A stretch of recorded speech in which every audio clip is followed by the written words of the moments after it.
नमो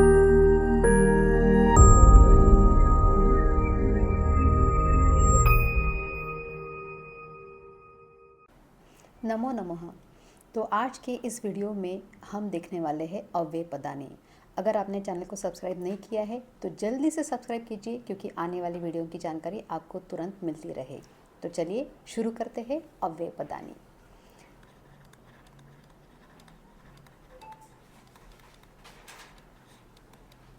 अव्यय शब्द वो शब्द होते हैं जो सदा एक जैसे रहते हैं, यानी वो किसी भी लिंग, वचन, विभक्ति, तीनों लिंगों, सभी वचनों में और सभी विभक्तियों में एक जैसे रहते हैं। उन्हें हम लोग अव्यय पद कहते हैं। तो इसमें अत्र, तत्र, कुत्र, सर्वत्र ऐसे बहुत सारे अव्यय हैं जिसके लिए हम लोग कोई लिंग, वचन, विभक्ति फॉलो नहीं करते हैं, और जो एज इट इज़ हम लोग यूज़ करते हैं उसको हम लोग बोलते हैं अव्यय पदानी। तो वैसे तो बहुत सारे अव्यय हैं, लेकिन बोर्ड ने जो अव्यय आपको निर्धारित किए हुए हैं वो मैं यहाँ पे बोर्ड पे लिख रही हूँ, और आपको उसको ध्यान से देखना है। उसके अर्थ आपको पता होने चाहिए, तभी आप प्रॉपर अव्यय लगा सकते हैं। ये आपको क्वेश्चन आता है 4 मार्क के लिए, और ये फिल इन द ब्लैंक्स में आता है, और अव्यय आपको हेल्प बॉक्स में दिए रहते हैं। तो चलिए कौन से अव्यय इस बार बोर्ड ने निर्धारित किए हैं वो देख लेते हैं। ठीक है, इसमें पहले है अपि, मतलब भी। दूसरा है उच्चैहि, यानी ज़ोर से, लाउडली, जिसको हम लोग बोलेंगे। उसके बाद है इतस्ततः, इतस्ततः इधर उधर। उसके बाद है संप्रति, सांप्रतम, इदानीम और अधुना। इसका मतलब होता है अभी। इन सब का मतलब होता है अभी, यानी नाउ। तो संप्रति, इसमें बहुत सारे बच्चे कंफ्यूज हो जाते हैं कि अगर उनको थोड़ा सा भी डिफरेंट वर्ड दिखा तो उनको लगता है कि पता नहीं ये क्या है।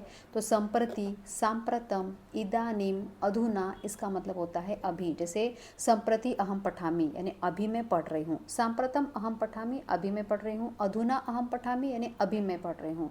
तो इसका सबका मतलब होता है संप्रति, सांप्रतम, इदानीम और अधुना का मतलब होता है अभी। ठीक है, आगे है अत्र, तत्र। कुछ कुछ युग्म अव्यय होते हैं जो हमेशा साथ में रहते हैं, यहाँ वहाँ। इसका मतलब है यहाँ वहाँ। ऐसे अत्र, तत्र, यदि, तरही, यथा, तथा, इनको बोला जाता है युग्म अव्यय, जो जोड़े में रहते हैं, जो हमेशा साथ में होते हैं।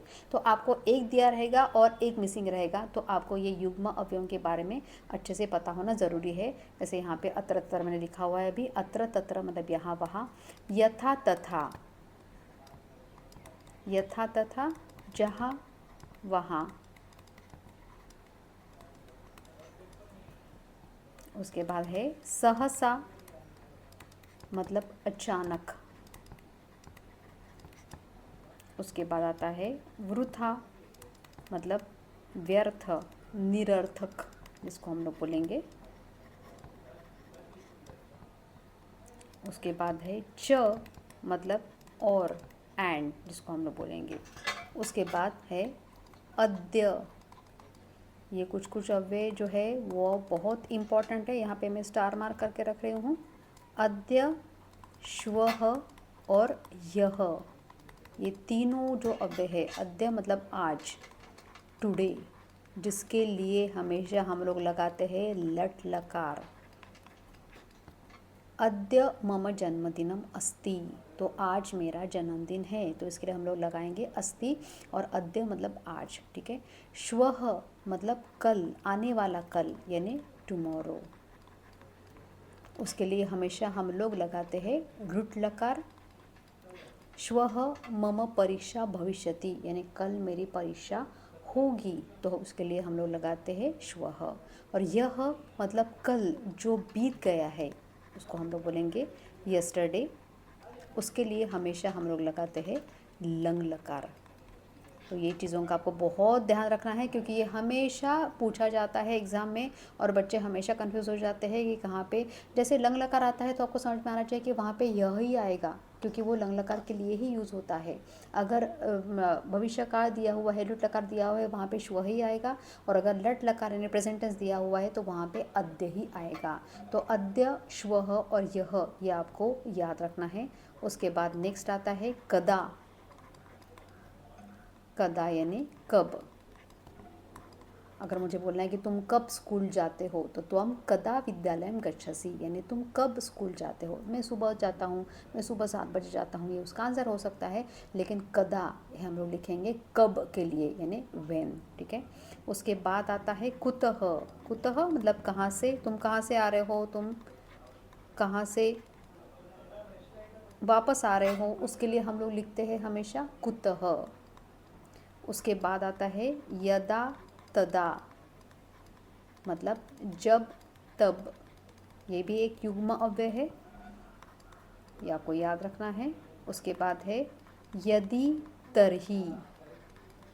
यदि तरही मतलब यदि तो, यदि बारिश आएगी तो मयूर नाचेगा, यदि छुट्टी होगी तो ही मैं तुम्हारे घर आऊँगा। तो यदि तभी, ये भी एक युग्म अव्यय है जो दोनों हमेशा साथ में होते हैं। एक आपको शायद दिया रहेगा एग्ज़ाम में यानी सेंटेंस में, और दूसरा आपको हेल्प बॉक्स में दिया रहेगा जो आपको लिखना होगा। उसके बाद है नूनम। नूनम यानी निश्चय ही, डेफिनेटली जिसको हम लोग बोलेंगे। उसके बाद है पूरा। पूरा यानी प्राचीन काल में,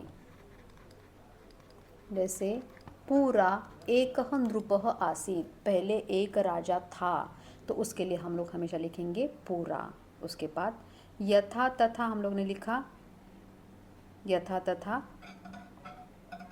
जैसा वैसा। उसके बाद यावत तावत, ये भी एक युग्म अव्यय है, यावत तावत यानी जब तक तब तक।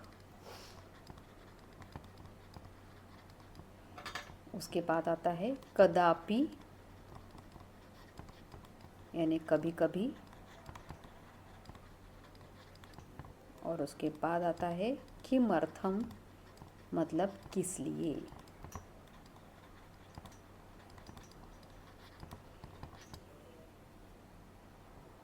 यहाँ पे मैंने गलती से यथा तथा के लिए जहाँ वहाँ लिख दिया है, इसको हम लोग यथा तथा जैसा वैसा।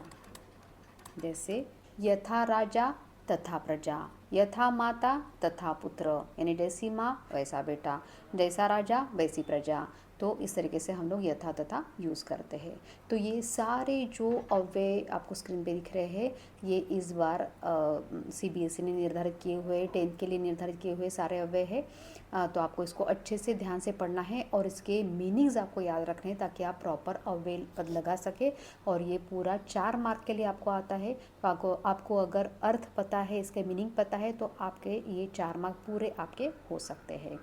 तो चलिए अभी हम लोग सॉल्व करते हैं इसके लिए एक वर्कशीट। जैसे यहाँ पे अव्यय पद दिए हुए हैं, उच्चतम अव्यय पदम चित्वा लिखत, और वहाँ पे कुछ वर्ड्स ब्रैकेट में दिए हुए हैं, यानी मंजूषा हेल्प बॉक्स में, जैसे संप्रति, अपि, कदा, किमर्थम, च, इतस्ततः, कुतः, यथा तथा, शनैः, सहसा, अद्य, श्वः, यह और पूरा। ठीक है। तो चलिए पहला वाला देखते हैं।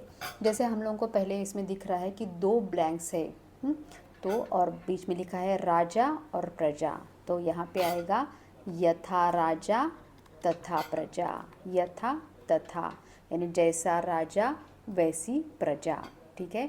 दूसरा वाला देखिए, मम जन्मदिनम अस्ति, मेरा जन्मदिन है, तो उसके लिए हम लोग अस्ति लट लकार की क्रिया यहाँ पे लगी हुई है, तो हम लोग यहाँ पे लिखेंगे अद्य। अद्य मम जन्मदिनम अस्ति। रामः श्यामः डैश, यहाँ पे विद्यालयं गच्छतः, राम और श्याम दोनों विद्यालय जाते हैं, तो यहाँ पे आएगा च। च मतलब एंड, रामः श्यामः च विद्यालयं गच्छतः, राम और श्याम विद्यालय जाते हैं।